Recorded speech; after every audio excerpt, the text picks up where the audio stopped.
పట్టి న్యూస్ రంగారెడ్డి జిల్లా రాయపోలులో జరిగిన కానిస్టేబుల్ నాగమణి హత్య కేసులో కొత్త ట్విస్ట్ వెలుగులోకి వచ్చింది. ఇది పరువు హత్య కాదని ఆస్తి కోసమే అక్కను పరమేష్ మట్టుపెట్టాడని వెలుగులోకి వచ్చింది. నాగమణికి తల్లిదండ్రులు లేకపోవడంతో అన్ని తానే నడిపించాడు పరమేష్. నాగమణికి ఇదివరకు వివాహం జరిగింది, విడాకులు కూడా అయ్యాయి. అయితే మొదటి పెళ్లి తర్వాత వారసత్వంగా వచ్చిన ఆస్తిని తమ్ముడికి ఇచ్చేసింది. అయితే నెల రోజుల క్రితం శ్రీకాంత్ అనే యువకుడిని కులాంతర వివాహం చేసుకుంది నాగమణి. ఈ పెళ్లి తర్వాత తనకు కూడా ఆస్తిలో వాటా ఇవ్వాలని నాగమణి డిమాండ్ చేస్తుంది. ఇదే ఇప్పుడు హత్యకు కారణమైంది. దీంతో కోపం పెంచుకున్న పరమేష్ నాగమణి హయత్ నగర్కు వస్తుండగా కారుతో ఢీకొట్టి కత్తితో నరికి చంపాడు. ప్రస్తుతం పరమేష్ పోలీసుల అదుపులో ఉన్నాడు.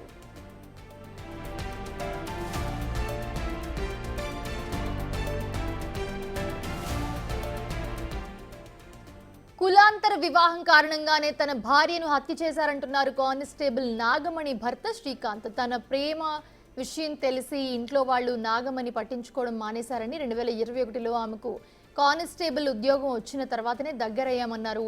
తాము నవంబర్ 10న యాదగిరిగుట్టలో పెళ్లి చేసుకున్నామని, ఆ వెంటనే తమకు ప్రాణహాని ఉందని ఫిర్యాదు చేసినట్లుగా తెలిపారు. మేము పెళ్లి చేసుకున్నప్పటి నుండి కూడా మమ్మల్ని చంపుతామని కుటుంబ సభ్యులు బెదిరిస్తూ వచ్చారని, ఈ రోజు అనుకున్నట్టే నా భార్యను వాళ్ళ తమ్ముడు చంపేశాడని ఆరోపించారు.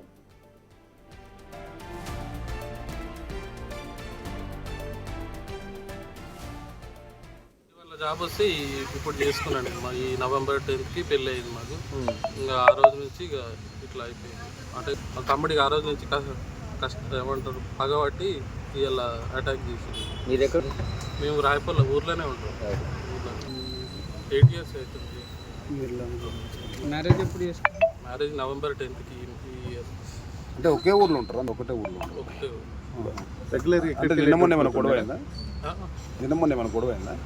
ఏం కాలేదు. మ్యారేజ్ అయినప్పుడు ఇక్కడ వచ్చి కేసు పెట్టిపోయినాము. వాళ్ళు పిలిపించి మాట్లాడిపించారు కానీ ఇక వాళ్ళు ఇక కోపంగానే వెళ్ళిపోయారు.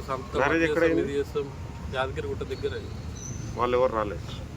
ఆ పెళ్ళికి అయితే ఎవరు రాలేదు. ఇక పెళ్ళి అయిన రోజు ఈవినింగ్ నైట్ వచ్చి ఇక్కడ కేసు పెట్టిపోయినాం. తెల్లారు పిలిపించి మాట్లాడిన తర్వాత సార్కి పిలిపించి మాట్లాడితే జర ఇండ్లే అప్పటికైనా చంపుతాము, అది చేస్తాం ఇది చేస్తాం, నేను ఊర్లో బతకని ఏడ కనిపించిన చంపుతామని మాట్లాడేది. మ్యారేజ్ చేసుకున్న తర్వాత ఏమనలే, అబ్జర్వ్ చేస్తున్నారు. ఇక ఎవరెవరికి ఫోన్లు చేయాలో వాళ్ళకి చేసి వీళ్ళు ఏడు ఉంటారు ఏం కథ అనేది కనుక్కొని అటాక్ చేసి మామూలుగా రోజు రెగ్యులర్గా వెళ్తేప్పుడు ఫోన్ చేస్తా మామూలుగా వెళ్ళినా అనుకుంటే నేను అమ్మకాన్ని 10 నిమిషాల ముందు వెళ్ళేసిన ఇంట్లోకి వెళ్ళి. నేను ఇబ్రహీంపట్నం దాటినా అమ్మాయికి ఫోన్ చేస్తే అక్కడ కరెంట్ జంక్షన్ అని ఉంటుంది. ఆ కరెంట్ జంక్షన్ అక్కడికి వచ్చిన అని మాట్లాడింది. కథం మా తమ్ముడు వచ్చిండు నన్ను చంపనీకి, మా తమ్ముడు వచ్చిందని కాల్ కట్ అయింది. కట్ కాగానే మా అన్నకు ఫోన్ చేసిన ఇట్లా అమ్మాయి చంపుతారు పో అనగానే పోయేసరికి అమ్మాయి కింద పడి కొట్టుకుంటున్నది. వచ్చేసి ఇక్కడ సార్ నెంబర్ తీసుకొని ఫోన్ చేసుకుంటే నేను వెళ్ళిపోతున్నాను. 21 జాబ్.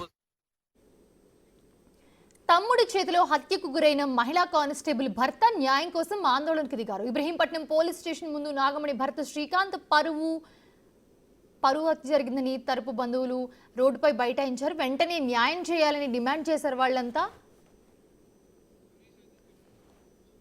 ఇదే అంశానికి సంబంధించి మరిన్ని డీటెయిల్స్ మా ప్రతినిధి సురేష్ అందిస్తారు. పట్నం రాపోల్లో కానిస్టేబుల్ దారుణ హత్య జరిగింది. సొంత తమ్ముడే అతి కిరాతకంగా హత్య చేశాడు. అయితే రాపోల్ ఇదే దారిలో ఆమె వెళ్తున్న సమయంలో హత్య చేయడం జరిగింది. ఉదయం హయత్ నగర్ పోలీస్ స్టేషన్లో విధులు నిర్వహించడానికి ఊరు నుంచి ఆమె బైక్పై వెళ్తుండగా ఒకసారిగా అతని కారుతో ఢీకొట్టి ఆ తర్వాత వెంట తెచ్చుకున్న కత్తితోని అతి దారుణంగా హత్య చేశాడు. ఈ ఘటన పైన పోలీసులు కేసు నమోదు చేసి దర్యాప్తు చేస్తున్నారు. ప్రస్తుతం మనతో పాటు ఇబ్రహీంపట్నం ఇన్స్పెక్టర్ సత్యనారాయణ ఉన్నారు. ఒకసారి మాట్లాడదాం. అసలు ఏం జరిగింది, ఎందుకు హత్య చేశాడు, కారణాలు? ఈ అమ్మాయి ఒక రాయపోల్ విలేజ్ అతన్ని ఒక లవ్ మ్యారేజ్ ఉంది. అయితే ఒక లాస్ట్ మంత్ 10th తారీఖు 11th తారీఖు లవ్ మ్యారేజ్ చేసుకోవడం జరిగింది. చేసుకున్నాక వాళ్ళ బ్రదర్కు ఆమెకు మధ్య ఒక ల్యాండ్ డిస్ప్యూట్ ఉంది. ఒకటి 4 acres ల్యాండ్ ఉంది. దానికి సంబంధించి ఏదో డిస్ప్యూట్ నడిచి ఆర్గ్యుమెంట్ నడిచింది, ఇంతకుముందు నడిచినాయని తెలిసింది. దాని మధ్య మరి వాళ్ళ బ్రదర్ వస్తూ ఉండొచ్చు అనేది యాంగిల్లో మేము అదే ఇష్యూలో అయి ఉండొచ్చు అని మేము అంచనా వేస్తాం. అంటే బ్రదరే హత్య చేసిందని చెప్పేసి గ్రామస్తులు కూడా చెప్తున్నారు, మా కుటుంబ సభ్యులు చెప్తున్నారు. అసలు ప్రేమ వివాహం చేసుకోవడానికి ఇష్టం లేదా? దేనికి అసలు కారణం? వ్యవసాయ భూమి కోసమేనా? ప్రేమ వివాహం గురించి అని ఏం లేదు. డిస్కషన్స్ కూడా జరిగినాయట. ల్యాండ్కి సంబంధించి ఈ అమ్మాయి పేరు మీద 1 acre ల్యాండ్ ఉంది. దానికి సంబంధించి రిటర్న్ చేయమనే ఉద్దేశంలో డిస్కషన్స్ జరిగినాయని తెలిసింది. ఆ ల్యాండ్ ఇష్యూస్ని ఈమె ఫర్దర్గా ఏమన్నా కోర్టుకు ప్రొసీడింగ్స్ పోయే అవకాశం ఉందనే యాంగిల్లో పోవద్దనే విషయంలో వీళ్ళిద్దరి మధ్య ఆర్గ్యుమెంట్ నడిచినాయి అనేది తెలిసింది. ఆ యాంగిల్లో వెరిఫై చేస్తున్నాం మేము. పెళ్లి చేసుకున్నప్పటి నుంచి ఎక్కడ ఉంటారు? రాయపూర్లో ఉంటారా, హైతనగర్లో నివాసం ఉంటారా? వాళ్ళు వేరే హయత్నగర్లో అటు సైడే ఉంటారు, ఇక్కడ ఏం లేరు. నిన్న హాలిడే అని చెప్పి రాయపూర్ రావడం జరిగింది. మళ్ళీ ఈరోజు ఎవరి డ్యూటీలో వాళ్ళు డ్యూటీకి వెళ్ళే క్రమంలో ఇది జరిగింది. అంటే పెళ్లి చేసుకున్న తర్వాత కుటుంబ సభ్యులతో కానీ తమ్ముడితో ప్రాణహాని ఉందని ఇబ్రహీంపట్నం కానీ హైతనగర్ పోలీస్ స్టేషన్లో ఫిర్యాదు చేయడం ఏమైనా జరిగింది? ఏం చేయలేదు, ఎటువంటి అట్లా ప్రాణహాని గురించి ఎటువంటి కంప్లైంట్ ఏం చేయలేదు. శ్రీకాంత్ ఏం చేస్తుంటాడు వీళ్ళ హస్బెండ్? వీళ్ళ హస్బెండ్ ప్రైవేట్ డ్రైవరు, అగ్రికల్చర్ డిపార్ట్మెంట్లో ప్రైవేట్ డ్రైవింగ్ చేస్తుంటాడు. అతను ఈ అమ్మాయి వచ్చేసి హయత్నగర్ పోలీస్ స్టేషన్లో కానిస్టేబుల్గా 2020 బ్యాచ్ విధులు నిర్వహిస్తుంది. అయితే కానిస్టేబుల్ నాగమణి మృతిపై కేసు నమోదు చేసి పోలీసులు ప్రస్తుతం దర్యాప్తు చేస్తున్నారు. ఆస్తి వివాదాలే ఈ హత్యకు కారణం అని చెప్పేసి కూడా ప్రాథమికంగా గుర్తించినట్టు తెలుస్తుంది. నాగమణి పైన వ్యవసాయ భూమి కొన్ని ఎకరం పైన భూమి ఉండడంతోనే ఆ భూమిని తిరిగి తన పేరుపై రిజిస్ట్రేషన్ చేయాలని చెప్పి తమ్ముడు ఒత్తిడి చేశాడు. దానికి నిరాకరించడంతోనే ఆ హత్య చేసినట్టు కూడా పోలీసులు అనుమానిస్తున్నారు. అన్ని కోణాల్లో ఈ కేసును దర్యాప్తు చేస్తున్నారు. ప్రస్తుతం నాగమణి మృతదేహాన్ని పోస్టుమార్టం నిమిత్తం ఉస్మానియా ఆసుపత్రికి తరలించడం జరిగింది.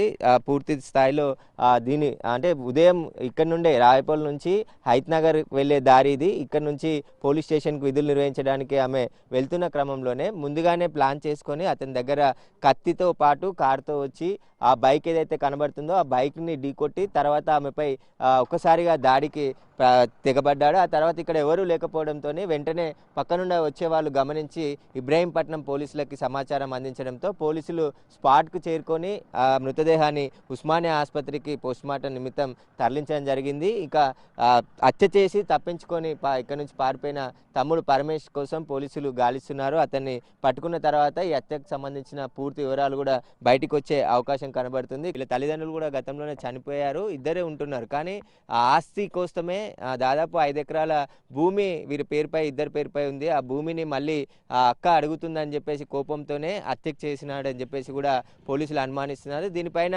పోలీసులు అయితే కేసు నమోదు చేసి ప్రస్తుతం దర్యాప్తు చేస్తున్నారు. తమ్ముడి కోసం గాలిస్తున్నాం, ఇక్కడ నుంచి హత్య చేసిన తర్వాత పారిపోయాడని చెప్పేసి కూడా చెప్తున్నారు. పోలీసులు అయితే ఎవరైతే పరమేశ్ ఇక్కడ నుంచి పారిపోయిన హత్య చేసి అతన్ని పట్టుకోవడానికి టీమ్స్ ఏర్పాటు చేశామని చెప్పేసి కూడా ఇబ్రహీంపట్నం పోలీసులు చెప్తున్నారు. కెమెరామ్యాన్ వినోద్తో సురేష్, బిగ్ టీవీ, ఇబ్రహీంపట్నం.